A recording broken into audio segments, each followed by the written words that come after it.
Breaking news Vizianagaram పేలుళ్ల కుట్ర కేసులో 4వ రోజు విచారణ ప్రారంభమైంది. నిందితులు సిరాజ్, సమీర్లను చెన్నై నుంచి వచ్చిన ఎన్ఐఏ బృందం ప్రశ్నిస్తోంది.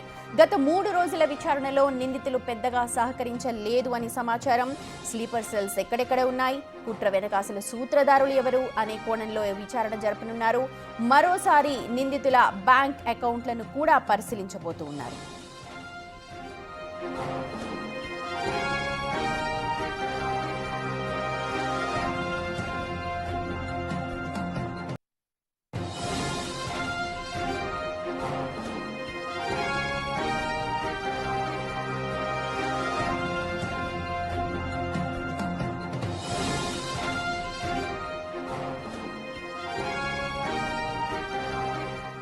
రెడ్డి విచారణకు సంబంధించిన అప్డేట్స్ అందించడానికి విజయనగరం నుంచి మా ప్రతినిధి శివశంకర్ లైవ్ లో జాయిన్ అవుతూ ఉన్నారు. శివశంకర్, గత 4 రోజులుగా కస్టడీలో ఉన్నారు కానీ సహకరించట్లేదు అని సమాచారం. ఇవాళ ఏ ప్రశ్నలు అడిగే అవకాశం కనిపిస్తోంది? అలాగే మరోసారి బ్యాంక్ అకౌంట్లను పరిశీలిస్తారు అధికారులను ఇన్ఫర్మేషన్ అందుతోంది. ఒకసారి అనాలిసిస్ చెప్పండి.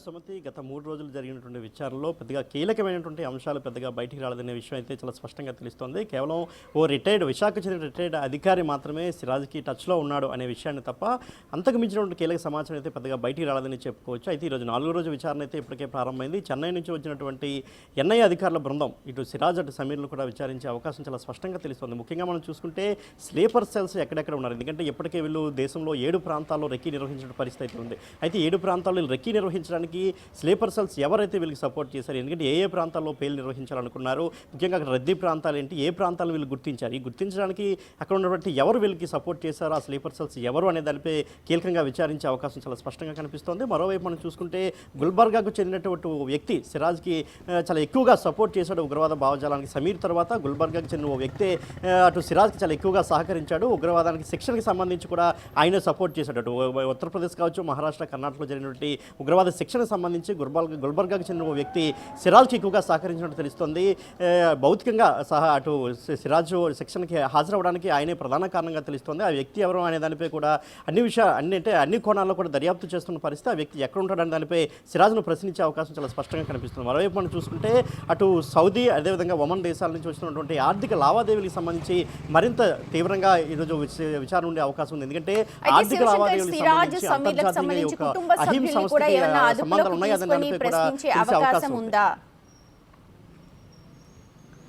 ప్రస్తుతానికైతే కుటుంబ సభ్యులను ఎవరిని కూడా అదుపులోకి తీసుకునే పరిస్థితి కనిపించలేదు. ఎందుకంటే సిరాజ్ తండ్రి అజీజుర్ రెహమాన్ కావచ్చు, అదేవిధంగా సిరాజ్ అన్న ఆసిఫుర్ రెహమాన్ వీళ్ళిద్దరూ కూడా అటు ఎస్టీఎఫ్ కానిస్టేబుల్, ఏఎస్ఐగా పనిచేస్తున్నప్పటికీ వాళ్ళిద్దరూ కూడా ఆఫీసుల్లోనే ప్రస్తుతానికైతే వారి ఉద్యోగాన్ని వారు చేస్తున్న పరిస్థితి అయితే ఉంది. వారిద్దరిని కూడా ఎట్టి పరిస్థితుల్లో కూడా ప్రస్తుతానికి ఎలాంటి విచారణ అంటే గతంలో అటు సిరాజ్ తండ్రి అజీజుర్ రెహమాన్ మాత్రం అటు ఆధార్ కార్డు అంటే పాన్ కార్డులు తీసుకుని రమ్మని చెప్పి సుమారు 2 రోజుల పాటు విచారణ చేశారు తప్ప ప్రత్యేకించి ఎన్ఐఏ అధికారుల బృందం వారిని విచారించలేదని చెప్పుకోవచ్చు. ముఖ్యంగా ఆర్థిక లావాదేవీలకు సంబంధించి వారిని అయితే విచారించారు వాళ్ళిద్దరిని కూడా. మరోవైపు మనం చూసుకుంటే కుటుంబ సభ్యుల యొక్క అంటే మొత్తం వాళ్ళని విచారించి కొంత డేటాను అయితే కుటుంబ సభ్యులు ఇంటికి వెళ్ళి కొంత డేటాను నమోదు చేసుకున్నారు. ఇప్పటికే కాల్ రికార్డు కూడా చేసుకున్నట్టు మనకు తెలుస్తుంది, వీడియో రికార్డింగ్ కూడా చేసినట్టు తెలుస్తోంది.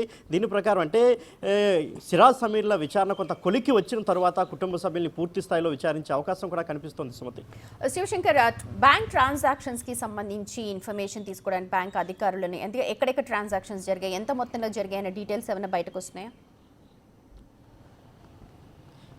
మనం చూసుకున్నట్లయితే సిరాజ్ అకౌంట్కి సంబంధించి సుమారు 40 లక్షలు, కుటుంబ సభ్యులకు సంబంధించి మొత్తం 30 లక్షలు, టోటల్గా 70 lakhs ఫైనాన్షియల్ ట్రాన్సాక్షన్స్ జరిగినట్లయితే ఇప్పటికే అన్ని అధికారులు నిర్ధారణకు వచ్చినట్లు మనకు తెలుస్తూ ఉంది. ఇప్పటికే ఎందుకంటే ఒక డీసీసీబీ బ్యాంక్ మాత్రమే కాకుండా సుమారు 10 జాతీయ బ్యాంకులు అయితే సిరాజ్కు అకౌంట్లు ఉన్నట్టు ఇప్పటికే గుర్తించారు. ఆ అకౌంట్లన్నీ కూడా ఇప్పటికే అధికారులు కూడా సీజ్ చేసిన పరిస్థితి. ఎక్కడ కూడా ఆర్థిక లావాదేవీలను కూడా ఎక్కడికక్కడ నిలిపివేసిన తర్వాత అటు సిరాజ్ తండ్రి 2 సార్లు బ్యాంక్ వెళ్ళి బ్యాంక్ లాకర్ కూడా ఓపెన్ చేయడానికి ప్రయత్నించిన పరిస్థితి నేపథ్యంలో బ్యాంక్ లావాదేవీలపై ఎక్కువగా దృష్టి పెట్టిన పరిస్థితి కూడా కనిపిస్తూ ఉంది. Right Shivshankar, thank you so much. మొత్తానికి 4వ రోజు విచారణ అయితే కొనసాగుతోంది. ఇటు సమీర్ అలాగే తన ఇద్దరిని కూడా సిరాజ్ని ఇద్దరిని కూడా విచారణకు చేస్తూ ఉన్నారు అధికారులు, కానీ పూర్తిగా సహకరించట్లేదు అన్న సమాచారం అయితే అందుతోంది.